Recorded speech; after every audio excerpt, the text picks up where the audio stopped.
संसारको सबैभन्दा अनौठो पर्व छठ पर्व। छठ पर्व नेपाल भारतको एउटा प्राचीन प्रमुख सूर्य उपासना पर्व हो। यस पर्वमा सूर्य देव र उहाँकी पत्नी उषा अर्थात् छठी माईको पूजा आराधना गरेर मनाउने गरिन्छ। यस पर्व वैदिक कालदेखि चलिआएको छ।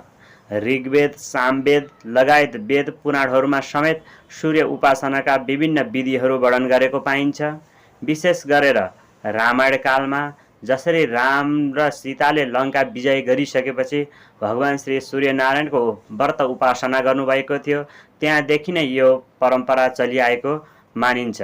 विशेष गरी यो पर्व नेपालको तराई क्षेत्र सहित भारतको बिहार, झारखण्ड, उत्तर प्रदेश लगायत अहिलेको समयमा भने देशको राजधानी काठमाडौँ सहित देशका विभिन्न ठाउँमा धुमधामले मनाउने गरिन्छ। यस पर्वको मुख्य विशेषता के छ भने अरू पर्वमा उदाउँदो सूर्यलाई पूजा आराधना अर्घ दिइन्छ भने छठ पर्वमा मात्र यस्तो पर्व हो जहाँ अस्ताउँदो सूर्यलाई पूजा आराधना र अर्घ दिने गरिन्छ।